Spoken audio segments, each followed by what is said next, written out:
புலம்பல் 3ஆம் அதிகாரம் 22, 23. நாம் நிற்பதும் நாம் நிர்மூலமாகாதிருப்பது கர்த்தருடைய கிருபையே, அவருடைய இரக்கங்களுக்கு முடிவில்லை, அவைகள் காலைதோறும் புதியவைகள். ஆண்டவருடைய கிருபை காலைதோறும் புதுசா இருக்குதான். 2 வார்த்தை, முக்கியமான வார்த்தை. ஒன்று, நாம் நிர்மூலமாகாதது தேவனுடைய கிருபை. நம்ம இதுவரைக்கும் அழியாமல் இருக்கிறோன்னா அதுக்கு காரணம் என்னவா? கர்த்தருடைய கிருபை. ஆனால் அந்த கிருபை எப்படி இருக்குன்னா ஒவ்வொரு நாளும் புதுசாக இருக்குது. ஒவ்வொரு நாளும் எப்படி இருக்குது? என்றைக்கோ கொடுத்த கிருபை அல்ல, நேற்று கொடுத்தது நேத்தோட முடிஞ்சு போச்சு. இன்னைக்கு ஒரு கிருபை தருகிறார். அப்போ நம்ம வாழ்க்கையில் ஒவ்வொரு மனுஷனையும் காப்பாற்றுவது எதுனா கர்த்தருடைய கிருபை. லேலூயா. எத்தனையோ பேருக்கு எத்தனையோ நபர்கள் நம்ம பார்த்துருக்குறோம். ஒன்றுமில்லாத நபர்களை தேவனுடைய கிருபை வந்து உயர்த்தி வச்சிரும். ஆண்டவருடைய ஒரு கிருபை ஒரு மனுஷனுக்கு கிடைச்சிச்சுன்னா போதும், அந்த கிருபையை வச்சு அந்த மனுஷன் வாழ்ந்துட முடியும். ரைட்டா? சிலர்லாம் சொல்கிறோம், ஆண்டவருடைய கிருபை அவங்க மேலே தங்கி இருக்குதுப்பா அப்படின்னு சொல்லி. கர்த்தருடைய கிருபை ஒரு மனுஷன் மேலே தங்கி இருக்கும்.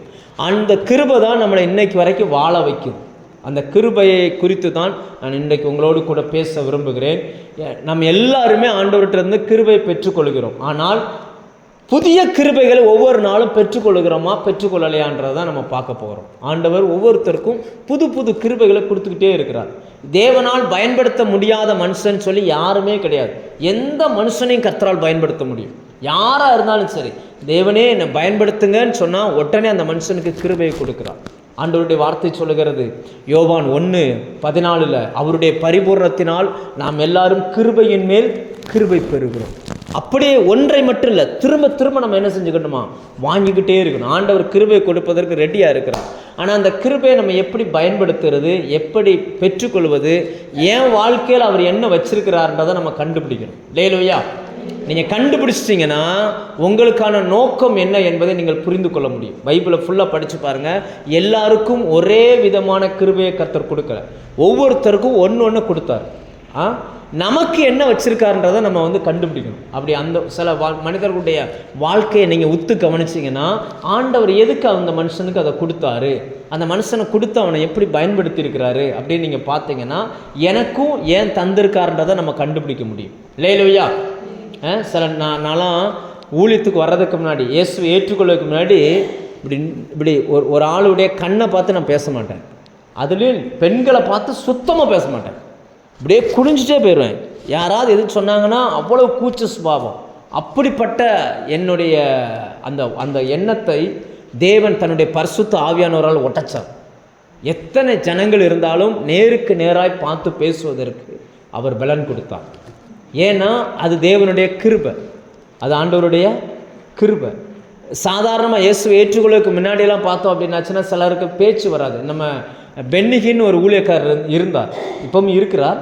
அவருடைய ஆரம்ப கால ஒரு புக் எழுதியிருக்கிறார், குட் மார்னிங் ஹோலி ஸ்பிரிட் அப்படின்னு ஒரு புக் எழுதியிருக்கார். அதில் என்ன அவருடைய அனுபவத்தை எழுதுகிறார். திக்கி திக்கி பேசுவார். அவர் பேரை சொல்லதுக்கே 2 நிமிஷம் ஆயிரும். பென்னி அப்படின்னு அப்படி சொல்லுவாராம். இவர் ஒரு நாள் சபையில் போய் இருக்கும் பொழுது தேவன் இவர் இந்த மாதிரி ஒரு பிரசங்கத்தை கேட்குறார். எந்த மனுஷனையும் கர்த்தரால் பயன்படுத்த முடியும்னு சொல்லி இந்த பிரசங்கத்தை கேட்ட உடனே இவர் தன் வாழ்க்கையை ஆண்டவருக்கு ஒப்பு கொடுக்கிறார். ஆண்டவர் அவருடைய வாழ்க்கையில் நிறைய காரியங்களை செய்ய ஆரம்பித்தோன்னே இவர் போய் சாட்சி சொல்லணும்னு விரும்புகிறார். இந்த மாதிரி ஒரு சாதாரண இடைநாள் கூட்டம், ஒரு இடைநாள் கூட்டத்தில் போய் சாட்சி சொல்லணும்னு போய் நிற்கிறார். அப்போ அவங்க அம்மாவே நினைக்கிறாங்களாம், இவன் பேசி என்ன ஆயிரப்போகுது, நீ பேசாமல் வீட்டில் இருற, இங்கே இரு, நீ முன்னாடி போய் என்ன பேச போகிற அப்படின்னு சொல்லி. பென்னிகனுக்கே என்ன இல்லை, ஒரு நம்பிக்கை இல்லை, நம்ம என்னத்தை பேச போகிறோம். ஆனாலும் ஆண்டவர் செஞ்சதை நான் போய் சாட்சி சொல்லணும்னு போய் அப்படி மைக்கை பிடிச்சாராம். தொண்டை திக்கி திக்கி பேசுகிற அந்த தொண்டையை ஆண்டவர் என்ன பண்ணிட்டாரு? ஓப்பன் பண்ணிட்டார். சரளமாக பேச ஆரம்பித்தார். அவர் பேசுகிற அந்த வார்த்தையும் அந்த வேகத்தையும் கேட்டு அந்த சபையை மிரண்டு நின்றுது.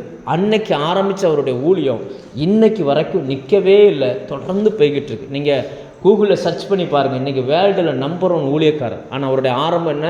திக்குவாய், சரியாக பேச தெரியாது. அப்போ தேவனுடைய கிருபை வந்துச்சுன்னா உங்களுடைய பலகீனத்தில் அது பலனாய் மாற்றிடும். ஆண்டவர் பவுலுக்கு சொல்லுகிறார், என் கிருபை உனக்கு போதும், உன் பலவீனத்தில் என் பலன் என்ன செய்யும்.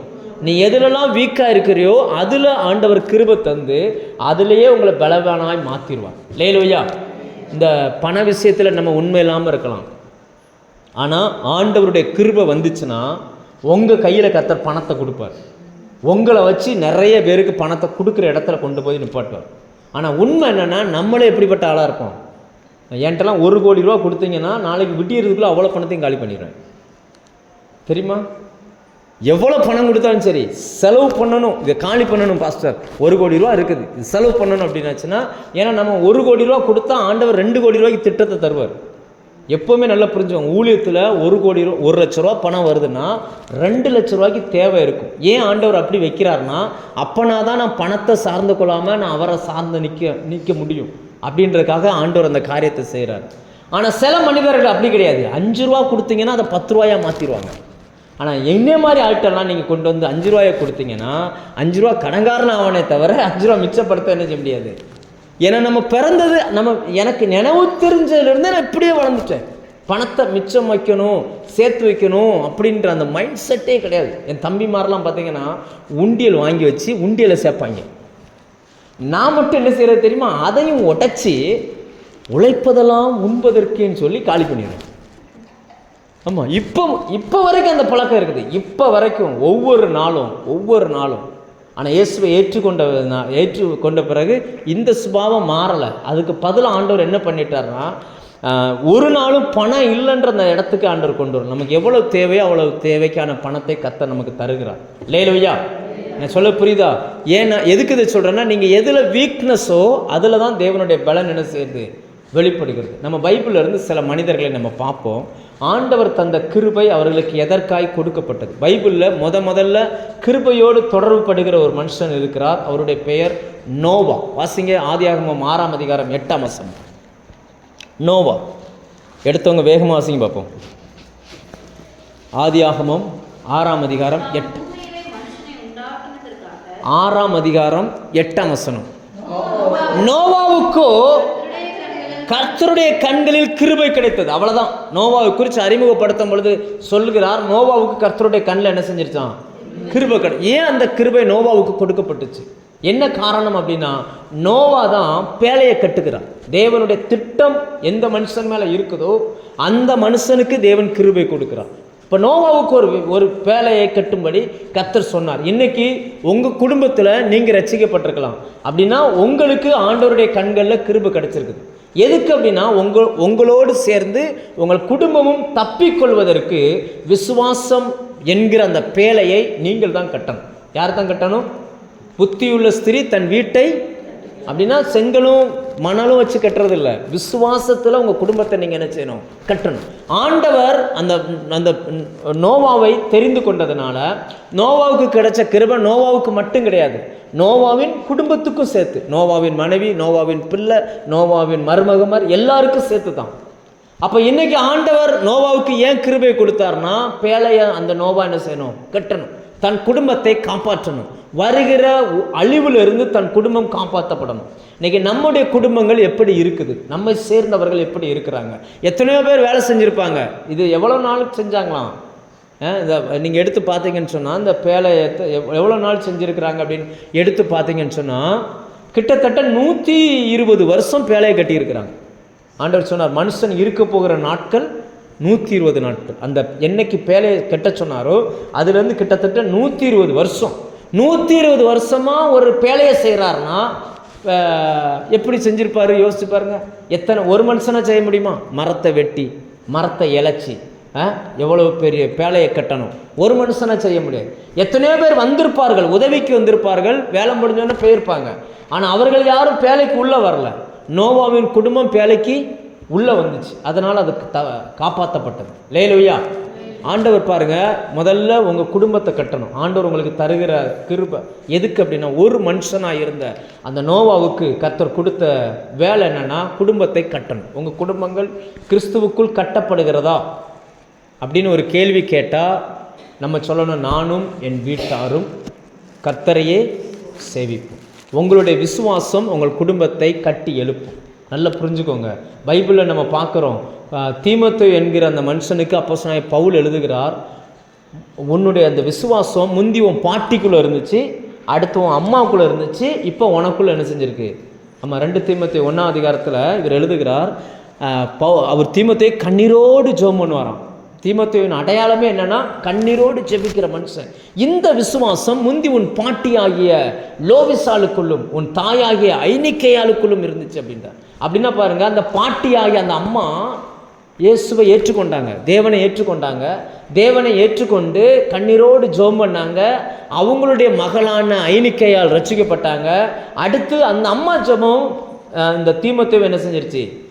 ரட்சிப்புகளை கொண்டு வந்துருச்சு. இந்த வசனம் இருக்கா? 2 தீமோத்தேயு 1ஆம் அதிகாரம் எடுங்க. இந்த விசுவாசம் முந்தி உன் தாயாகிய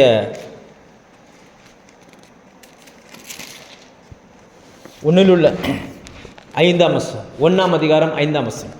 தீமோத்தேயு, அந்த விசுவாசம் முந்தி உன் பாட்டியாகிய லோவிசாளுக்குள்ளும். முதல்ல ஒரு பாட்டிக்கு அந்த விசுவாசம் வருது, அந்த கிருபையை ஆண்டவர் கொடுக்கிறார். அந்த பாட்டியின் கண்ணீர் ஜெபம் அந்த பாட்டியினுடைய மகளான அடுத்த வசனம் என்ன சொல்லுகிறது? உன் தாயாகிய ஐனிக்கையாளுக்குள்ளும் நிலைத்திருந்தது. அடுத்து என்னது? 3வது தலைமுறைக்கு அந்த கிருபை வந்துருச்சு பாருங்க. ஆண்டவர் சொன்ன ஒரு தலைமுறைக்கு கர்த்தர் கொடுக்கிற கிருபை தலைமுறை 1000 தலைமுறைக்கும் கர்த்தர் கிருபை அளிக்கிறவர். லேலூயா. நீதிமானுடைய சந்ததி அப்பத்துக்கு இறந்து தெரியாது அப்படின்னார். அப்படின்னா என்ன அர்த்தம்னா, ஒரு மனுஷன் நீதிமானா இந்த பூமியில் வாழ்வானே ஆனால் அவனுடைய பிள்ளைகள் தங்கள் தேவைக்காக மனுஷங்க கிட்ட கையை ஏந்தவே மாட்டாங்க அப்படின்னு சொன்னார். நம்மெல்லாம் நீதிமானாகிய இயேசுவினுடைய சந்ததி. உண்மைதானா? கரங்களை ஒரு தலையிலே சொல்லுங்கப்போ. உண்மைதானா? நம்ம இயேசுவினுடைய சந்ததி. நம்ம ஒரு நாளும் மனுஷங்கள்கிட்ட போய் நிற்க வேண்டிய சூழ்நிலை வராது. கர்த்தர் நம் தேவைகளை சந்திப்பார். நீ யோசிச்சு பாருங்க, அந்த நோவாவுக்கு கொடுத்த அந்த கிருபை நோவாவுக்கு மட்டும் இல்லை, நோவாவின் குடும்பத்துக்கும். ஆண்டவர் உங்களை அழைச்சி உங்களுக்கு கிருபை கொடுத்துருக்கிறாருன்னா உங்களுக்கு மட்டுமல்ல, உங்கள் குடும்பத்துக்கும் சேர்த்து தான். நீங்கள் ஜெபம் பண்ணீங்கன்னா உங்கள் குடும்பங்கள் காக்கப்படும். நீங்கள் ஜெபம் பண்ணீங்கன்னா உங்கள் குடும்பத்தை கர்த்தர் வேலையடைத்து பாதுகாப்பார். 2வது, இந்த நோவாவுக்கு கொடுத்த அந்த கிருபையின் முக்கியமான காரணம் என்னென்னா, 5ஆம் வசனம், ஆதியாகமம் 5ஆம் அதிகாரம் எடுங்க. அதில் இந்த இவருடைய பிறப்பை குறித்து எழுதும் பொழுது 29ஆம் வசனத்தில் எழுதுகிறார், கர்த்தர் சபித்த பூமியில் நமக்கு உண்டான வேலையிலும் நம்முடைய கைகளின் பிரயாசத்திலும், அதாவது பூமிக்குரிய வாழ்க்கையிலும் வேலையிலையும் அல்லது சம்பாத்தியத்திலையும் இந்த மனுஷன் நம்மை தேற்றுவான். நம்ம நோவான்னா என்ன பண்ணுவானா? ஆறுதல் படுத்துகிற மனுஷனாக இருப்பான். இன்னைக்கு ஆண்டவர் உங்களுக்கு தந்த கிருபை, நீங்கள் உங்கள் வீட்டை ஆறுதல் படுத்தணும். நீங்கள் என்ன செய்யணும்? வீட்டை, சபையை கட்டி எழுப்பணும். அந்த பொறுப்பை தேவன் உங்கள் கரத்தில் கொடுத்துருக்கிறார். உங்கள் வீடு மட்டும் இல்லை, சபை கட்டுகிற பொறுப்பு. சபை கட்டுறதுனா கட்டடங்கள் அல்ல, விசுவாசிகளை கட்டி எழுப்புகிற பொறுப்பு, விசுவாசிகளுக்கு ஆறுதலை சொல்லுகிற பொறுப்பு. நிறைய பேர் ஆறுதலை சொல்ல மாட்டாங்க. ஆறுதல் சொல்கிறன்ற பேரில் மனுஷனை காயப்படுத்திடுவாங்க. பார்த்துருக்கீங்களா? ஆறுதல் சொல்கிறன்ற பேரில் என்ன செஞ்சுருவாங்க? எல்லாம் ஒன்றால் வந்துச்சு அப்படின்றாங்க. இது குற்றப்படுத்துகிறது. இது ஆறுதல் சொல்கிறது இல்லை. ஆறுதல்னா என்ன அப்படின்னாச்சுன்னா, பரவாயில்ல விடு, கர்த்தர் பார்த்துக்கிடுவார், எல்லாம் ஆண்டவர் பார்த்துக்கிடுவார், விடு. ஆறுதல் சொல்லணும். இன்னைக்கு நோவாவை குறித்து வசனம் சொல்கிறது, அவன் நமக்கு ஆறுதலாக இருப்பான். அவன் குடும்பத்தை கட்டுவான், ஆறுதலாக இருப்பான். அடுத்ததாக தன்னுடைய அந்த பூமியில் கர்த்தருடைய வித்தை உயிரோடு காக்கிறவன், பூமி முழுவதையும். ஏன்னா யோசிச்சு பாருங்க, அந்த நோவா கிருபை பெற்றது நிலங்களை வாங்குவதற்கா. ஏன்னா அவங்க அந்த பேலையை விட்டு வெளியில் வந்தாங்கன்னா முழு உலகமும் அவங்களுக்கு தான். ஒருத்தனுக்கு ஐரோப்பா கண்டத்தை வச்சுக்கோ, 3 பிள்ளை தானே. ஒருத்தன் ஆசிய கண்டத்தை வச்சுக்கோ, மொத்தம் எத்தனை கண்டம் இருக்குது? 7. அதில் மனிதர்கள் வாழ்கிறது 5 வச்சுக்கோங்கடா அப்படின்ட்டு. ஏன்னா ஒரு மனுஷனுக்கு, ஒரு குடும்பத்துக்கு 3 பேருக்கு முழு உலகம். இவ்வளவு பெரிதான ஆசீர்வாதம் நோவாவுக்கு, நோவா சந்ததிக்கு எப்படி வந்துச்சுன்னா, தேவன் கொடுத்த அந்த கிருபை. லேலூயா. இன்னைக்கு லேண்ட் இல்லை, இடம் இல்லை, அப்படியெல்லாம் யோசிக்காதீங்க. கர்த்தருடைய கிருபை உங்கள் மேலே இருந்துச்சுன்னா உங்கள் வீட்டை விசுவாசத்தில் கட்டுங்க, சபையை கட்டுங்க, ஆறுதல் படுத்துங்க. கர்த்தர் பூமியும் அதை நிறைவும் கர்த்தருடையது. லேலூயா. உண்மையா இல்லையா? பூமி நிறைவு யாருடையது? கர்த்தருடையது. அவர் உங்களுக்கு தாராளமான விஸ்தாரமான இடங்களை கர்த்தர் நமக்கு தருவார். லேலூயா. 2வதாய் தேவனிடத்திலிருந்து அந்த கிருபை பெற்ற இன்னொரு மனுஷன். நல்லா புரிஞ்சுக்கோங்க, இந்த நோவா கட்டின பேலை எப்படி கட்டியிருக்கார் நிறைய இருக்குது. அதில் ஒன்று என்னென்னா, இந்த 2 பலகையை வச்சு இப்படி கட்டிடுவார். பலகை கட்டிட்டு உள்ளும் முன்னாடியும் பின்னாடியும் அதை என்னென்னா கீழ் வைத்து பூசினாராம். எதை வச்சு பூசினார்? கீழ், நிலக்கீழ் வச்சு பூசினார். கீழினால் பூசணும். அப்படின்னா தண்ணி உள்ளே வரக்கூடாது. தண்ணி என்ன செய்யக்கூடாது? இன்றைக்கி பழைய காலத்தில் கப்பல் செஞ்சது பலகையில். எல்லாம் செஞ்சாங்க. நம்ம பைப்பிளில் சிறுவர் ஊழியத்துலலாம் பாட்டு படிக்கணும்லப்பா, நோவா தாத்தா கப்பல் ஒன்று செஞ்சார், மரத்தில் செஞ்சார். ஆண்டவர் மரத்தில் செய்ய சொன்னார். ஆனால் இன்றைக்கி கப்பல் எதில் செய்கிறாங்க தெரியுமா? இன்றைக்கி ஸ்டீலில், இரும்பில் செய்கிறாங்க. இரும்பு தண்ணியில் போட்டால் முங்கணும்ல. சொல்லுங்கள், இரும்பு தண்ணியில் போட்டால் முங்கணுமா முங்கக்கூடாதா? அப்போ இரும்பில் செஞ்ச கப்பல் மிதக்குது. அது எப்படி மிதக்குது? மரம் மிதக்கும் சரி, ஆனால் இரும்பு மிதக்குது. அப்போ அதுக்குன்னு ஒரு தொழில்நுட்பத்தை மனுஷன் கண்டுபிடிச்சான். அந்த அறிவை கர்த்தர் கொடுத்தா. உண்மையா இல்லையா? இரும்பு நீங்கள் பார்த்துருக்கீங்களா? கப்பல் இப்போ இரும்பில் தான் பண்ணுறான். ஆனால் அந்த இரும்பு தண்ணியில் என்ன செய்யுது? மிதக்குது. எவ்வளவு லோடு ஏற்றினாலும் அது மிதக்குது. எப்படின்னா மனுஷனுக்கு அந்த ஞானத்தை, அறிவை கர்த்தர் கொடுத்தா. அதே போல் உங்கள் குடும்பம், நீங்கள் நம்ம நினைக்கலாம், ஐயோ இப்படிப்பட்ட வாழ்க்கையை நான் எப்படி வாழ போகிறேன், இதெல்லாம் எப்படி முடிக்க போகிறேன், முங்கிரும் போல இருக்க. உலக பார்வைக்கு வேணால் முங்கும். ஆனால் கர்த்தர் உங்களுக்கு கொடுக்குற அந்த ஞானத்தின்படி நீங்கள் அதை கட்டுவீர்களே ஆனால் உங்கள் குடும்பம் மூழ்காது. உங்கள் குடும்பம் எல்லா பிரச்சனையும் சமாளித்து மிதக்கும். லேலுயா. ஆண்டவர் கொடுத்த ஞானத்தில் கட்டின அந்த பேழை தண்ணியை விட்டு மேலே எழும்பி அரராத்து மலைக்கு போச்சான். எந்த மலைக்கு போச்சு? அரராத்து மலை. அரராத் அப்படின்னா பரிசுத்த பூமின்னு அர்த்தம். என்ன அர்த்தம்? ஆமாம், இன்னைக்கு நம்மளுடைய பேழை, நாம் கட்டுகிற குடும்பம் பரலோகத்துக்கு போகணும். இந்த உலகத்துக்கு நியாய தீர்ப்பு வரும் பொழுது பரிசுத்தமாய் வாழ்ந்து தேவன் கொடுத்த கிருபையை பெற்று கட்டப்படுகிற குடும்பங்கள் எடுத்துக்கொள்ளப்படும். அது எங்கே போய் நிற்கும்னா தேவனுடைய பரிசுத்த ஸ்தலத்தில் போய் நிற்கும். இன்றைக்கி நம்ம பரலோகத்துக்கு போகணும். லேலுயா. நீங்கள் மட்டும் இல்லை, உங்கள் குடும்பமும் சேர்ந்து என்ன செய்யணும்? போகணும். அதுக்கு ஆண்டவர் கிருபை தந்திருக்கிறார். ரெண்டாவதாக இன்னொரு, அன்னைக்கு அவர் நிலக்கீழே வச்சு பூசினார். நம்ம இன்றைக்கி எதை வச்சு பூசணும்? உள்ளும் புறம்பும் சொல்லுங்கள். எதை வச்சு பூசணும்? எடுங்க 1 பேதுரு 4:8 எடுங்க. என்ன இதை நான் ரொம்ப ஷார்ப்பாக சொல்கிறேன். 1 பேதுரு 4:8 எடுங்க. ஒருவரில் ஒருவர் ஊக்கமான அன்பு செலுத்துங்கள். எல்லாவற்றுக்கும் மேலாக ஒருவரில் ஒருவர் ஊக்கமான அன்புள்ளவர்களாக இருங்கள். உள்ளும் புறம்பும், வீட்டுக்குள்ளேயும் சரி வீட்டுக்கு வெளியிலையும் சரி, உங்களுடைய அன்பு தான் உங்கள் குடும்பத்தை பாதுகாக்கும். அன்பு திரளான பாவத்தை என்ன செஞ்சிருமா?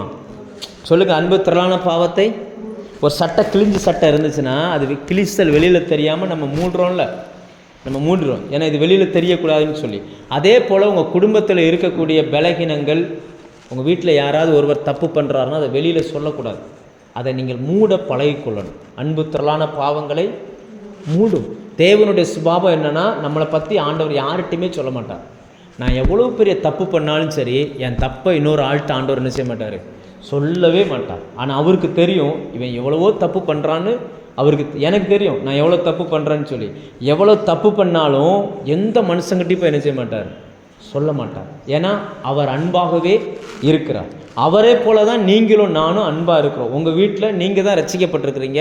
உங்கள் வீட்டில் உள்ளவங்க ரட்சிக்கப்படலைன்னா உங்கள் வீட்டில் இருக்கிறதுலே அன்பில் அதிகமான நபர் யாருன்னா நீங்களாக தான் இருக்கணும். அப்போ நீங்கள் மற்றவங்க செய்கிற தப்பை வெளியில் என்ன செய்யக்கூடாது? சொல்லக்கூடாது. அன்பு திரளான பாவங்களை மூடும். நோவா அந்த பேலை எப்படி கட்டினார்னா, பலகையை வச்சு மட்டும் கட்டலை, 2 உள்ளேயும் பூசினார், வெளியிலையும் பூசிட்டார். உள்ளேருந்து எதுவுமே இங்கே வர முடியாது. லேலுயா. சரி, ரெண்டாவது இன்னொரு மனுஷனை நம்ம பார்ப்போம். தேவனுடைய கிருபை பெற்ற இன்னொரு மனுஷன். ஆதியாகமம் 24ஆம் அதிகாரம் எடுங்க. ஆதியாகமம் 24ஆம் அதிகாரம் அதனுடைய 27ஆம் வசனத்தில் கிருபை பெற்ற இன்னொரு மனுஷனை குறித்து எழுதியிருக்குது. எடுங்க பார்ப்போம். என் எஜமானாகிய ஆபிரகாமின் தேவனாய் இருக்கிற கர்த்தருக்கு ஸ்தோத்திரம். அவர் தம்முடைய கிருபையும் தம்முடைய உண்மையும் என் எஜமான விட்டு நீக்கவில்லை. இங்க நம்ம பார்க்கிறோம், 2வது ஆண்டவர் ஒரு மனுஷனுக்கு கிருபை கொடுத்திருக்கிறார். அந்த மனுஷனுடைய பெயர் ஆபிரகாம். ஆபிரகாமுக்கு அவர் சொல்றார் பாருங்க, அந்த எலேசர் ஆபிரகாமின் வேலைக்காரன் சொல்லுகிறார், என் எஜமானுக்கு ஆண்டவர் கிருபை கொடுத்திருக்கிறார். 2வதாய் தேவன் ஆபிரகாமுக்கு கொடுத்த கிருபை எதுக்கு அப்படின்னா, நோவாவுக்கு கொடுத்த கிருபை பேழையை கட்டணும், ஆறுதல் படுத்தணும். ஆனால் ஆபிரகாமுக்கு கொடுத்த கிருபை பேழையை கட்டுறதுக்கு இல்லை, வாக்குத்தத்தம் உள்ள சந்ததியை பெற்றெடுக்கணும். எந்த சந்ததியை? ஆபிரகாமை தேவன் தெரிந்து கொண்டது எதுக்குன்னா, வாக்குத்தத்தம் உள்ள சந்ததியை பெற்றெடுக்கணும். இதற்காய் தேவன் அழைத்தார், வருட கணக்காய் காத்திருக்க வச்சார். 1-2 கிடையாது, வருஷ கணக்காக என்ன செய்ய வேண்டியிருக்குது. எத்தனை பேர் நம்புறீங்க சில ஆசீர்வாதத்துக்காக நான் வருஷ கணக்காக காத்திருக்கிறேன், மற்றவனுக்கெல்லாம் எளிதாக கிடச்சிருது. நேற்று ரசிக்கப்பட்டான், இன்றைக்கி காலையில் தான் சர்ச்சைக்கு வந்தான், நான் சாயங்காலம் வீடு வாங்கிட்டேன். இப்படிப்பட்ட விசுவாசிகளாம் ரொம்ப பேர் இருக்கிறாங்க. அவங்க வர்றதும் தெரியாது, ஆண்டவரை ஏற்றுக்கொள்ளுங்க. பாருங்க, நான் நேற்று ஒரு சாட்சி சொன்னேன்ல, எத்தனை பேர் கவனிச்சிங்க? ஊழியக்காரங்களுக்கு தோசை சுடுற அந்த நான்ஸ்டிக் ஒருத்தர் வாங்கி கொடுத்தார். 50 லட்ச ரூபா லோன் அவருக்கு சாங்ஷன் ஆயிடுச்சு. வருஷ கணக்காக வராத அந்த லோனு இனி நடக்கவே நடக்காதுன்னு சொன்னது பேங்க்காரனே கூப்பிட்டு கையில் கொடுத்துட்டான். 50 லட்ச ரூபா லோன். எவ்வளோ? இப்போ ஒரு 10 தோசைகள் 12 தோசைகள் வாங்கி கொடுத்தது. நம்ம எத்தனை ஊழியக்காரங்களுக்கு எவ்வளோலாம் செய்கிறோம்.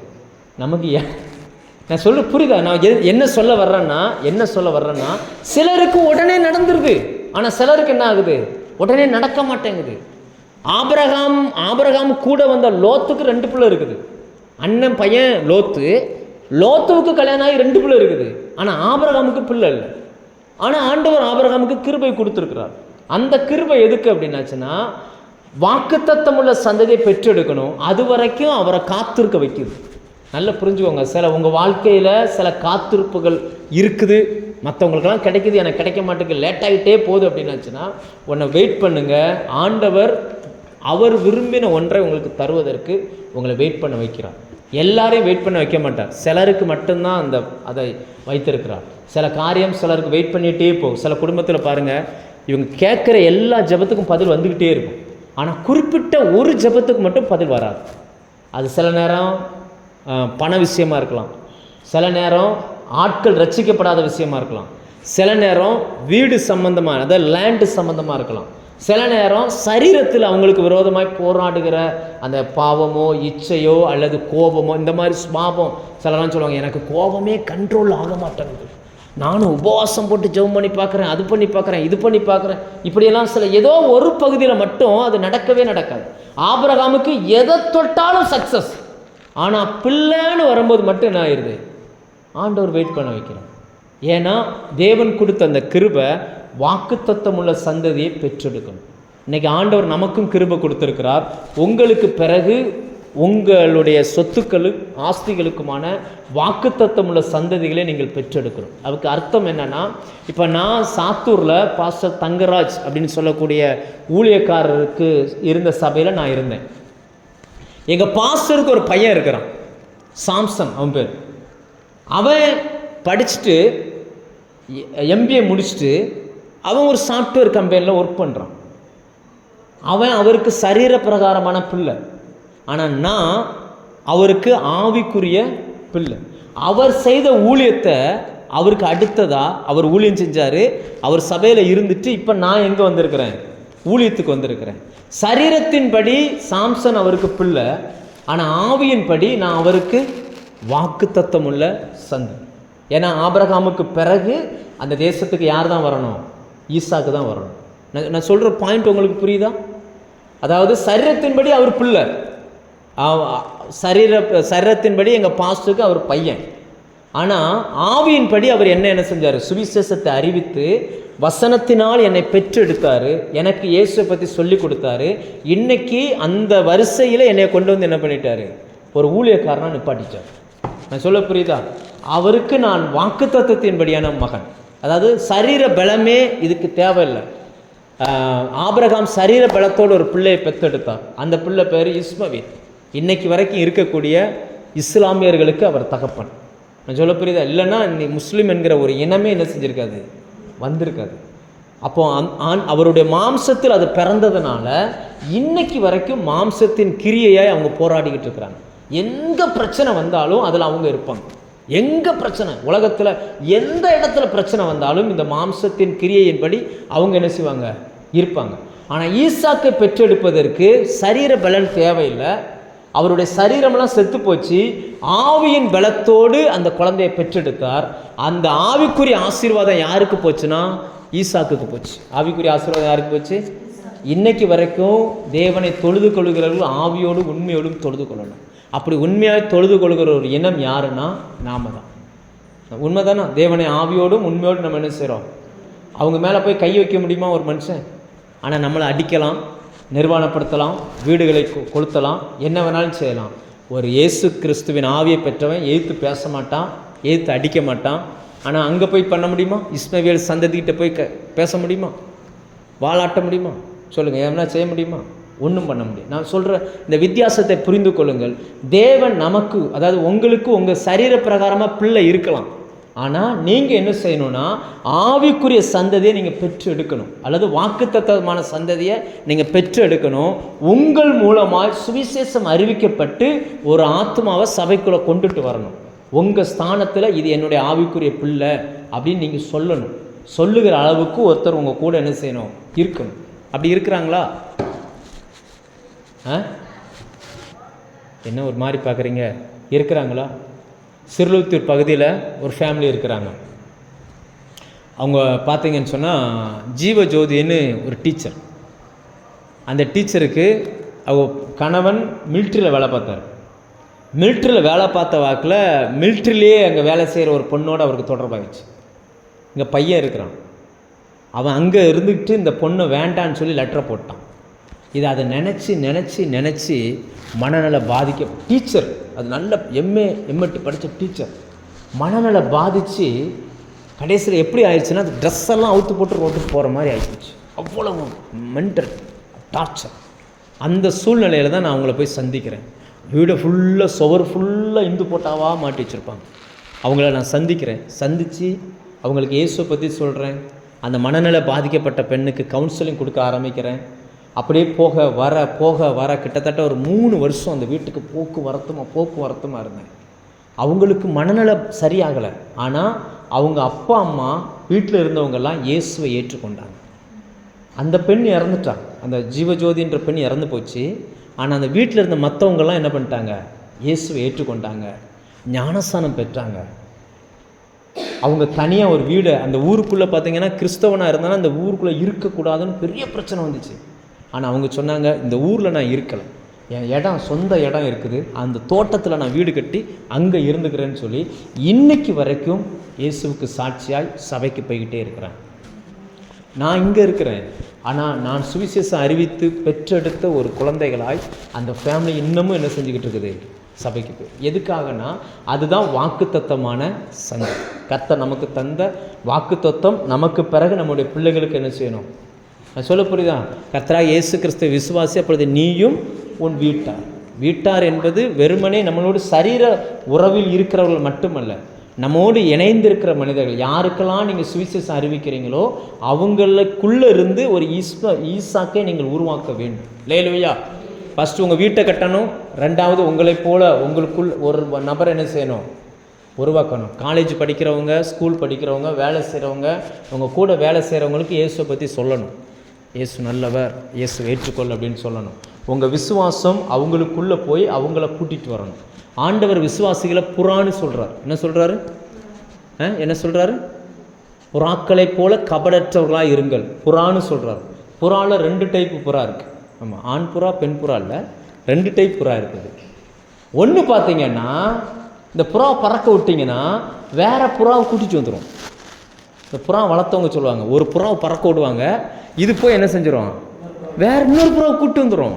ஆனால் அதே டைப்பில் இன்னொரு டைப் புறா இருக்குது. இந்த புறா என்ன தெரியுமா? கூட்டிகிட்டு வராது, இது எங்கேயோ அது போயிடும். ஆமாம், இது ஓடிடும். அதனால் அந்த புறாவை என்ன சொல்லுவாங்கன்னா பேதையான புறா அப்படிம்பாங்க.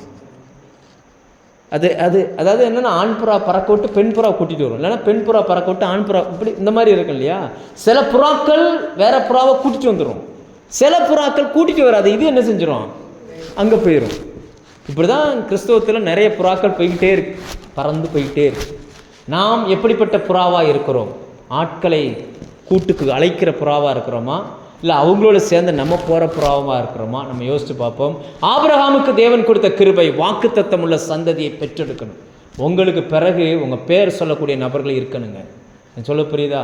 இன்னைக்கு எங்கே போனாலும் சரி சொல்கிறாங்க, கங்கனாங்குளத்தில் ஒரு பாஸ்டர் இருந்தார், நடந்தே வருவார், நடந்தே போவார், அவருடைய பையன்தானா? ஓ, அவருடைய பையன்தான் நீங்களா? அவர் நல்லா இருக்காரா? சொல்ல புரியுதா? அதாவது என்னென்னா, நம்ம வாழும் பொழுதும் சரி, நம்மளுடைய வாழ்க்கைக்கு பிறகும் சரி, இன்னார் இங்கே வாழ்ந்தார், இப்படி இருந்தார், இவர் மூலமாக நான் இதை கற்றுக்கொண்டேன்னு சொல்லி ஒரு சந்ததியை நம்ம விட்டுட்டு போகணும். ஆபிரகாம் மரித்தாலும் ஆபிரகாமுக்கு பிறகு ஆபிரகாமுடைய பையனான ஈசாக்கை ஆசீர்வதிக்கும் போதெல்லாம் என்ன சொல்வார்னா ஆண்டவர், உன் தகப்பனாகிய ஆபிரகாமே அப்படின்பார். இன்னைக்கு நம்முடைய ஆவிக்குரிய சந்ததியை நம்ம உருவாக்கியிருக்கிறோமா? உருவாக்கலைன்னா உருவாக்குவதற்கு முயற்சி பண்ணுங்க. ஆண்டவர்கிட்ட கேளுங்க, ஆண்டவரே, நான் உங்கள்கிட்ட இருந்து ரட்சிப்பை பெற்றுக்கொண்டது போல என் மூலமாக இன்னொரு ரட்சிப்பை கொடுத்து நான் ஒருத்தங்களை உருவாக்கணும், அப்படிப்பட்ட நபரை என் கண்ணில் காட்டுங்க அப்படின்னு கேளுங்க. சபையில் நடக்கிற அந்த கூட்டத்தை நீங்கள் பயன்படுத்திக்கோங்க. நமக்கு 26ஆம் தேதி பெண்கள் கூட்டம் நடக்குது. இயேசுவை அறியாத ஒரு ஃபேமிலி உள்ளே கொண்டு வாங்க. சுவிசேஷம், பவுல் சொல்கிறார், சுவிசேஷத்தினால் நான் உங்களை பெற்றேன்றார். சுவிசேஷத்தினால் உங்களை என்ன செஞ்சேன்னா, கலாத்தியர் 4ஆம் அதிகாரத்தில் 13ஆம் வசனம் நினைக்கிறேன், அதில் சொல்கிறாரு, என் சிறு பிள்ளைகளே, கிறிஸ்து உங்களிடத்தில் உருவாகும் வரவும் மறுபடியும் நான் கற்ப வேதனைப்படுறேன். ஒரு ஆத்துமாவை சபைக்குள்ளே கொண்டு வரணும்னா ஒரு குழந்தை பெற்றெடுக்கிறதுக்கு சமம். ஒரு குழந்தை கருவான அந்த தாய் எதையுமே சாப்பிட மாட்டாங்க, விருப்பப்பட்டதெல்லாம் என்ன செய்ய மாட்டாங்க. சிலர்லாம் கல்யாணத்துக்கு முன்னாடி வயசு பிள்ளையாக இருக்கும்போது பொரோட்டா, அந்த சிக்கன் ரைஸு, அந்த ரைஸு, இந்த ரைஸுலாம் செம்மையாக சாப்பிடுவாங்க. ஆனால் கன்சியூவ் ஆகிட்டாங்கன்னா அவங்க அடுத்து எல்லாம் என்ன செய்ய மாட்டாங்க. உண்மையாக இல்லையா தாய்மாரி சொல்லுங்க, உண்மை தானே? அடுத்து பார்த்து தான் சாப்பிடுவாங்க. ஏன்னா இப்போ இவங்களுக்கு மட்டும் சாப்பிடல, வயிற்றில் இருக்கிற குழந்தைக்கு சேர்த்து சாப்பிடுவாங்க. இவங்களுக்கு பிடிச்சதெல்லாம் சாப்பிட மாட்டாங்க. இந்த பிள்ளைக்கு எது நல்லதோ அதை மட்டும் தான் நினச்சிவாங்க. உண்மையாக இல்லையா? அப்போ நீங்கள் இயேசுவை ஒருத்தங்களுக்கு அறிவிக்கிறீங்கன்னா உங்களுக்கு விருப்பமானதை மட்டும் நீங்கள் செய்யக்கூடாது. நான் இதை செஞ்சால் அவன் பாதிக்கப்பட்டுருவானா அப்படின்னு பார்த்து தான் ஒரு மனுஷன் என்ன செய்யணும். அதைத்தான் பவுல் சொல்லுகிறார், உங்களுக்குள்ள கிறிஸ்துவை உருவாக்குவது என்பது நான் கற்ப வேதனைப்படுகிறது போல. ஒரு கர்ப்பிணி பெண் எப்படி தனக்கு விருப்பமானதெல்லாம் சாப்பிடாமல் தன் கருவில் வளர்கிற குழந்தைக்கு என்ன தேவையோ, சிலர்லாம் மாத்திரையே சாப்பிட மாட்டாங்கப்பா. சில பெண்கள் மாத்திரையே சாப்பிட மாட்டாங்க. ஆனால் குழந்தை கர்ப்பமதி ஆன பிறகு விருப்பமே இல்லாட்டால் அந்த மாத்திரை என்ன செய்வாங்க, சாப்பிடுவாங்க. சிலர் ஊசி போட்டுக்கிட மாட்டாங்க, ஆனால் அதுக்கப்புறம் அந்த ஊசி போடுவாங்க. ஆஸ்பத்திரிக்கே போக மாட்டாங்க சிலருக்கெல்லாம். ஆனால் கர்ப்பவதி ஆன பிறகு ஆஸ்பத்திரிக்கு போவாங்க. அவங்களுக்கு விருப்பம் இல்லாததெல்லாம், விருப்பம் இல்லாட்டா கூட பிள்ளைக்காக நான் இதை செய்கிறேன். அவங்க சிலர்லாம் படுத்தாங்கன்னா இயேசுநாத சிலுவையில் அரைஞ்ச மாதிரி தூங்குவாங்க. ஆனால் கர்ப்பவதி ஆன பிறகு பார்த்திங்கன்னா அவங்களுடைய படுக்கை கூட எப்படி தான் இருக்கும், ஒரு உடக்கமாக. எப்படி சிலர்லாம் தூங்கிட்டாங்கன்னு வச்சுக்கோங்களேன், இடியே விழுந்தாலும் எந்திரிக்கும். சில தூங்கிட்டான்னு, ஆமாம், நான் பெண்களை சொல்கிறேன், ஆண்களை சொல்லலை, பெண்களை சொல்கிறேன். நீங்கள் உடனே அவனை பார்க்கல. ஆனால் அதே இது அவங்க கருவாய் கன்சியூவ் ஆகிட்டாங்க அப்படின்னா அவங்க பிறண்டு படுக்கும்போது கூட குழந்தைக்கு அடிபட்டுருமோ அவ்வளவு கவனமாக இருப்பாங்க. ஏன் இப்படி இருக்கிறாங்க அப்படின்னாச்சுன்னா, சுவிசேஷம் அறிவிப்பதும் இப்படித்தான். ஒருத்தவங்களுக்கு உங்கள் பக்கத்து வீட்டுக்காரங்களுக்கு இயேசுவை பற்றி நீங்கள் சொல்லிட்டீங்கன்னா அவங்க நிமித்தம் நீங்கள் சாட்சியாக வாழ்ந்தாகணும். ஏன்னா எந்த விஷயத்திலும் அவங்க என்ன செஞ்சிடக்கூடாது, இடையிடக்கூடாது. இதெல்லாம் ஆபிரகாமின் மூலம் நாம் கற்றுக்கொள்கிறோம். ஆபிரகாமுக்கு ஆண்டவர் கொடுத்த கிருபை எதுக்குன்னா, வாக்கு தத்தமுள்ள ஒரு சந்ததி என்ன செய்யணும், பெற்றெடுக்கணும். ஒரே ஒரு மனுஷனை பார்த்துட்டு நம்ம முடிப்போம். அதே ஆதியாகமம் 39:21 எடுங்க. இன்னொரு மனுஷனை பார்ப்போம் வேதத்தில் இருந்து. இல்லைன்னா புதிய ஏற்பாடு போயிடும், அது இருக்கட்டும். 2 பழைய ஏற்பாடு பார்த்துட்டோம்ல, புதிய ஏற்பாடு போவோம். லூக்கா 1ஆம் அதிகாரம் 28-30 ரொம்ப தெரிஞ்ச வசனம். அருள் நிறைந்த மரியே வாழ்கன்னு சொல்கிறாங்க இல்லையா, அதைத்தான் தமிழில் எப்படி போட்டிருக்காங்கன்னா, கிருபை பெற்றவளே வாழ்க, கர்த்தர் உன்னுடனே இருக்கிறார். இப்போ பூமியில் அவள் இருந்த வீட்டிலே தேவதூதன் பிரவேசித்து, கிருபை பெற்றவளே வாழ்க, கர்த்தர் உன்னுடனே இருக்கிறார். 30ஆம் வசனம் வாசிங்க. ஸ்திரீகளுக்குள்ளே நீ ஆசீர்வதிக்கப்பட்டவள். தேவதூதன் அவளை நோக்கி, மரியாளே பயப்படாதே. இப்போ இங்க ஒரு பெண்ணை நம்ம பார்க்குறோம். அந்த பெண் தேவனிடத்தில் கிருபை பெற்றுக்கொண்டாங்க. அந்த கிருபை எப்படிப்பட்ட கிருபையா இருந்துச்சுன்னா, முழு உலகத்துக்கும் இரட்சகரை இந்த பூமியில் பிறக்க பண்ணுகிற கிருபை. லேலூயா. நம்ம ஏற்கனவே நிறைய இந்த கிறிஸ்மஸ் செய்திகளை கேட்டிருப்போம். யூதர்களை பொறுத்த வரைக்கும் கல்யாணத்துக்கு 1 வருஷத்துக்கு முன்னாடியே நிச்சயம் நடந்துடும். 1 வருஷம் கழித்து தான் அந்த அவங்களுக்கு திருமணங்கள் நடக்கும். ஆனால் இப்போ 1 வருஷத்துக்கும் இன்னும் சில நாட்கள் தான் இருக்குது. கிட்டத்தட்ட ஒரு 6-7 மாதம் போயிடுச்சு. ஒரு வேதாகம ஆசிரியர் எழுதுகிறார், யோசேப்பை மரியாள் திருமணம் முடிக்கும் பொழுது கிட்டத்தட்ட 5 மாதம் 6 மாதம் கற்போம், அடுத்து ஒரு 4 மாதத்தில் குழந்தை பிறந்துடும். அதை தெரிஞ்ச இப்போ நீங்கள் யோசிச்சு பாருங்கள், நம்ம ஊரில் ஒருத்தன் கல்யாணம் முடிஞ்சு 4 மாதத்தில் குழந்தை பிறக்குது, என்ன சொல்லுவாங்க சொல்லுங்கள்? என்ன சொல்லுவாங்க? நீங்களே யோசிச்சு பாருங்கள், என்ன சொல்லுவாங்க? அந்த பிள்ளையை வளர்க்குற வரைக்கும், அந்த பிள்ளையை பார்க்கும் போதெல்லாம் முன்னாடி விட்டுட்டு பின்னாடி என்ன செய்வாங்க? சொல்லுவாங்கள்ல, எப்பவும் சொல்ல மாட்டாங்க. எப்போ கோபம் வருதோ, எப்போ இவங்க மேலே மனஸ்தாபம் வருதோ, எப்போ ஒரு பிரச்சனை வருதோ, அப்போ தான் கடந்த கால தவறுகளெல்லாம் என்ன செய்யும்? உன்னைய பற்றி எனக்கு தெரியாதா? நீ கல்யாணம் முடிஞ்சு 5 மாதத்தில் பிள்ளை பற்றி தானே, இப்படிலாம் வரும். வருமா வராதா? இயேசுவுக்கு அது இருந்துச்சு. இயேசுவை சுமந்த அந்த தாய்க்கு அது இருந்துச்சு. அதனால தான் 2ஆம் அதிகாரத்தில் இவர் சிமியோன் சொல்வார், உன் ஆத்துமாவை ஒரு பட்டயம் உருவி போகும் அப்படின்பார். அதாவது என்னென்னா, நீங்கள் கிருபை, அதாவது இந்த பூமியில் இயேசுவை நீங்கள் பெற்றிருக்கிறீர்கள். மரியாள் இயேசுவை 10 மாதம் கருவில் சுமந்தாங்க. நீங்களும் நானும் வாழ்கிற வரைக்கும் அவரை நம்ம சுமக்கிறோமா சுமக்கலையா? சில நிந்தைகளை நம்ம அனுபவிக்க வேண்டியிருக்கும் கிறிஸ்துவ நிமித்தம். இயேசுவை ஏற்றுக்கொண்ட ஒரே காரணத்துக்காக நம்மளை என்ன வேணாலும் பேசலான்னு பேசுவான். ஆனால் நம்ம என்ன தான் செய்ய வேண்டியிருக்கும்? சொல்லுங்கள், எதாவது பேச முடியுமா? சொல்லுங்கள், எதாவது பேச முடியுமா? ஒன்றும் பேச முடியாது. நம்மளை முன்னாடி விட்டுட்டு பின்னாடி சொல்லுவான், ஏய் அல்லேலியா அப்படிமா. நமக்கு தெரியும் அவன் நம்மளை கிண்டல் பண்ணுறான் அப்படின்னு சொல்லி. ஆனால் நம்மளால் என்ன செய்ய முடியாது. இதுவே இயேசுவை ஏற்றுக்கொள்வதற்கு முன்னாடி இருந்தால் நம்ம சண்டைக்கு பெறலாம். இப்போ என்ன செய்ய முடியாது. அப்போ நிந்தைகளை தாங்குவதற்கு மரியாளுக்கு கிருபை கிடைத்தது. மனிதன் பேசுகிற வார்த்தைகள், இயேசுவை பார்த்து கூட ஒரு இடத்துல இப்படி சொல்லுவாங்க. எடுங்க, ஒரு வசனம் வாசிங்க பார்ப்போம். யோவான் 8ஆம் அதிகாரம் 41ஆம் வசனம் எடுங்க. இயேசு ரொம்ப தீவிரமாக பிரசங்கம் பண்ணிக்கிட்டு இருக்கிறார். அந்த தீவிரமான அந்த பிரசங்கத்தில் அவங்களுக்கு கடைசியில் என்ன வார்த்தை சொல்லணும்னு தெரியாமல் இயேசுனுடைய பிறப்பை பற்றி சொல்கிறது மாதிரி இந்த வார்த்தையை சொல்லிடுவாங்க. எடுங்க, யோவான் 8ஆம் அதிகாரம் 41. ஆண்டவர் ரொம்ப சின்சியரான ஒரு பிரசங்கம் போய்கிட்டு இருக்குது. ஆண்டவர் ஒன்று சொல்லி இப்போ சொல்கிறார், நீங்கள் உங்கள் பிதாவின் கிரியைகளை செய்கிறீர்கள். இங்கே பாருப்பா, நீங்கள் உங்கள் பிதாவின் உங்கள் அப்பனை போலவே நீங்கள் வேலை செய்கிறீங்கடான்னு அவர் உன்னை சொன்ன உடனே அவங்க டக்குன்னு எமோஷன் ஆகி என்ன வார்த்தை சொல்கிறாங்க பாருங்கள். அதற்கு அவர்கள் அப்படின்னா என்ன அர்த்தம்? நான் என்ன உன்னைய மாதிரி உங்கள் அம்மா உன்னைய 5 மாதத்தில் பெற்ற மாதிரி, என்னைய கல்யாணம் முடிஞ்சு 5 மாதத்தில் பெற்ற மாதிரி என்னை பெற்றிருக்கான்னு நினைக்கிறியா? நான் வேசித்தனத்தினால் பிறந்தவன் அல்ல அப்படின்னு என்ன சொல்ல வருகிறான்னா, இயேசுவினுடைய அந்த பிறப்பையே இவன் எப்படி தான் பார்க்குறாங்க? சந்தேகப்படுற மாதிரி தான் பார்க்குறாங்க. இயேசுவை நீங்கள் ஏற்றுக்கொள்வீர்கள், ஆனால் சில நிந்தைகள் நம்ம அனுபவிச்சு தான் ஆகணும். நல்லா புரிஞ்சுக்கோங்க. நமக்கு கீழே நம்ம பொதுவாக சொல்லுவாங்க, நமக்கு நேருக்கு நேர் நின்று பேசுவதற்கு தகுதி இல்லாத நபர்கள் கூட நம்மளை விமர்சனம் பண்ணுவார்கள். அதையும் நம்ம எப்படி தான் போகணும்? நிஜமாக இயேசுவை ஏற்றுக்கொண்டீங்கன்னா நீங்கள் ஏற்றுக்கிட்டு தான் போகணும். ஒன்றுமே பேச முடியாது, சண்டை போட முடியாது, அவங்ககிட்ட பதிலுக்கு பதில் பேச முடியாது. ஏன்னா ஆண்டவர் சொல்லியிருக்கிறார், ஒரு கன்னத்தில் அரைஞ்சா இன்னொரு கன்னத்தை என்ன செஞ்சிடணுமா? சொல்லுங்க. ஆமாம், என் கன்னத்தில் அரைஞ்சிட்டல, நான் திருப்பி உனக்கு காட்டுறேன் பாருன்னு நீங்கள் காட்டிடக்கூடாது. அந்த காட்டுறது இல்லை. 1 மைல் தூரம் வர சொன்னால் நம்ம எப்படி போகணுமா? சொல்லுங்க. 1 மைல் தூரம் வர சொன்னால் நம்ம 2 மைல் தூரம் போகணுன்றார். உன் சட்டையை எடுத்துக்கிறவனுக்கும் அங்கேயும் விட்டு கொடுத்துருன்றார். இயேசுவை ஏற்றுக்கொண்டால் இதெல்லாம் என்ன செய்யணும்? மரியாள் இயேசுவை 10 மாதம் கருவில் சுமந்தார்கள். அவர் வாழ்ந்த வாழ்க்கையில் நிறைய நிந்தைகளையும் அவங்க அனுபவித்தாங்க. மரியாளோடு வாழ்ந்த மற்றவர்களுடைய பெயர்கள் யாருன்னே நமக்கு தெரியாது. ஆனால் மரியாளுடைய பெயர் இன்னைக்கு வரைக்கும் நிற்குதுன்னா இயேசுவை அவர்கள் சுமந்ததுனால. நீங்களும் இயேசுவை சுமப்பீர்கள் என்றால் தலைமுறைகள் தாண்டி உங்கள் பெயர் பேசப்படும். லேலுயா.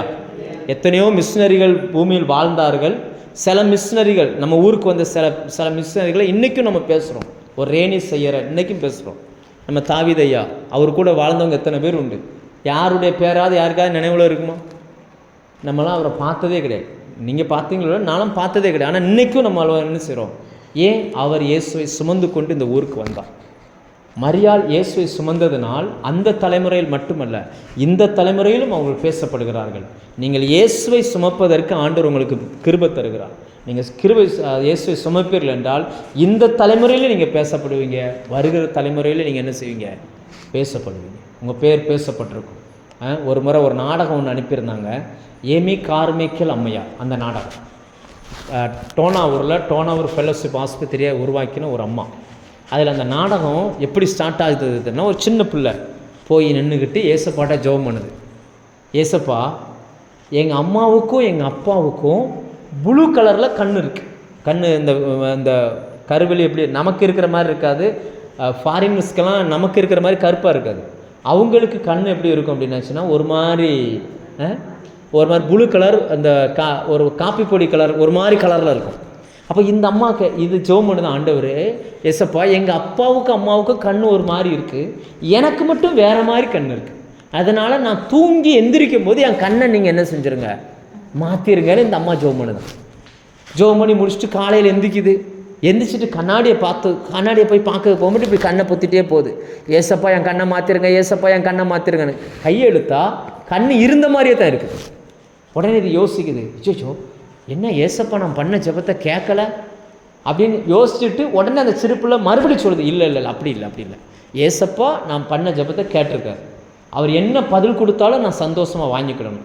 அப்போ ஏசப்பாவுக்கு என் கண் மாறுறது பிடிக்கலை, நான் இப்படியே இருக்கும்னு நினைக்கிறேன், நான் இப்படியே இருந்துட்டு போகிறேன். அப்போ இந்த கண் இருக்கிறவங்க எங்கே இருக்காங்களோ அங்கே என்னை கொண்டுட்டு போயிருங்க அடுத்த ஜெபம். அப்படி வந்தவங்க தான் எமி கார்மைக்கேல் அம்மையார். நம்மெல்லாம் என்ன பண்ணுறோன்னா ஃபேர் அண்ட் லவ்லியா, என்னமா அது இப்போ ஃபேரவர், அதுக்கு பேர் என்ன, க்ளோ அண்ட் லவ்லியா, வெள்ளை ஆகிறதுக்கு நிறைய க்ரீம் பூசுகிறோம், நம்ம மேக்கப்பு பண்ணுறோம். ஆனால் அந்த அம்மா இங்கே வந்து எப்படி ஊழியம் செஞ்சாங்க தெரியுமா? காப்பி பொடியை வாங்கி காப்பி பொடியை தடவி முகத்தில் தடவிக்கிடுவாங்க. ஏன்னா இந்திய கலருக்கு தகுந்த மாதிரி அவங்க இருக்கணுமா, அப்படி இருந்தால் தான் ஏற்றுக்கிடுவாங்க, இல்லைன்னா ஏற்றுக்கிட மாட்டாங்க. ஏன்னா வெள்ளையா போனால் அந்நியான தெரியும்னு சொல்லி நம்மெல்லாம் கலர் மாறுறதுக்கு என்னவோ பண்ணுறோம். அந்த அம்மா அவ்வளோ அழகான கலரை மாற்றுறதுக்கு காப்பி பொடியை தட்டி என்ன செய்யுமா, அப்படி பண்ணுமா. எதுக்காக இதை சொல்கிறேன்னா, இயேசுவை நீங்கள் சுமப்பீர்கள் ஆனால் வாழும் பொழுது சில நிந்தைகள் நமக்கு வரும். நல்லா புரிஞ்சுக்கோங்க. அந்த அம்மா கடைசி சில வருடங்கள் கால் முறிந்து படுத்த படுக்கையில் இருந்தாங்க. ஆனால் ஆஸ்பத்திரி நடத்துகிறாங்க, படுத்த படுக்கையில் இருக்கிறாங்க. அப்போ சில பேர் போய் கேட்டாங்க, ஏன் நீங்கள் படுத்த படுக்கையிலே இருக்கிறீங்க, ஏசப்பா எல்லாரையும் சுகமாக்குவார்னா உங்களையும் சுகமாக்க வேண்டியது தானே, ஏன் நீங்கள் எத்தனை பேருக்கு சொன்னீங்க ஏசப்பா சுகமாக்குவார்னு சொல்லி, இப்போ பாருங்கள் நீங்கள் படுத்த படுக்கையாக இருக்கிறீங்க. அப்போ இந்த அம்மா சொல்லிச்சான், நான் இப்படி இருக்கணும்னு சொல்லி எங்கள் அப்பா நினச்சிருக்கிறார், நான் இப்படி இருக்கிறதுல எனக்கு கஷ்டமே இல்லை அப்படின்னு சொல்லி. நான் சொல்ல புரியுதா? வாழும் பொழுதும் சில நிந்தை சுமந்தாங்க, வாழும்போதும் அவங்க பேர் சொல்லப்பட்டது. இன்றைக்கும் அந்த பேர் என்ன செய்யுது, இன்றைக்கும் டோனாவூர் ஃபெலோஷிப் ஆஸ்பத்திரினாலே யாருடைய பேர் இருக்குன்னா எமி கார்மைக்கேல் அம்மையார். இங்கே வந்து கோயில்களுக்கில் கொண்டு போய் விட்ட பொம்பளை பிள்ளைகளெல்லாம் எடுத்துகிட்டு வந்து வளர்த்தாங்க. பொம்பளை பிள்ளை பிறந்தாலே கொள்ளுகிற காலம் அது, எல்லா பொம்பளை பிள்ளையும் எடுத்துகிட்டு கொண்டு போய் வளர்த்தாங்க. இன்றைக்கும் டோனாவூர் ஆஸ்பத்திரி போங்க, அங்கே இருக்கிற நர்ஸுக்கு அம்மா பேர் தெரியாது, அப்பா பேர் தெரியாது, அவங்களுக்கு தெரிஞ்சதெல்லாம் ஒன்றே கார்மைக்கேல் அம்மையார். அவங்க தான் எனக்கு அம்மா, அவங்க தான் எனக்கு அப்பா. போய் அந்த பொம்பளை பிள்ளை பிறந்திருக்குன்னா போய் வாங்கிட்டு வந்துடுவாங்களாம், கொள்ளாதீங்க கொடுங்க நான் வளர்த்துக்கிறேன் அப்படின்னு சொல்லி. ஏன் இயேசுவை சுமந்தார்கள், நான் சொல்ல புரியுதா? அதற்கான கிருபையை மரியாளுக்கு கர்த்தர் வச்சார். கிருபை பெற்றவளே வாழ்க, கர்த்தர் உன்னுடனே இருக்கிறார், ஸ்திரீகளுக்குள்ளே நீ ஆசீர்வதிக்கப்பட்டவன். வாழும் பொழுது சில நிந்தையோடு வாழ்ந்தாலும் இன்னைக்கு வரைக்கும் அவங்க பேர் நிலைச்சிருக்கு. அல்லேலூயா. நம்ம வாழ்கிறோம், ஏதோ பிறந்தோம் வாழ்ந்தோம் மரித்தோன்னு வாழாமல் ஆண்டவருடைய கிருபை நமக்கு கொடுத்துருக்கிறார். தெரிஞ்சோ தெரியாமலோ நீங்கள் இயேசுவை அறிந்து கொண்டீங்க, இயேசுவை ஏற்றுக்கொண்டீங்க. வாழும் பொழுது இயேசுவை சுமக்கிறவர்களாய் வாழ்வோம். சில நிந்தைகள் வந்தால் கூட பொறுமையாக சகித்துக்கோங்க. இந்த தலைமுறையில் மட்டுமல்ல, வருகிற தலைமுறையிலும் உங்கள் பேர் நிலைத்திருக்கும். அல்லேலூயா.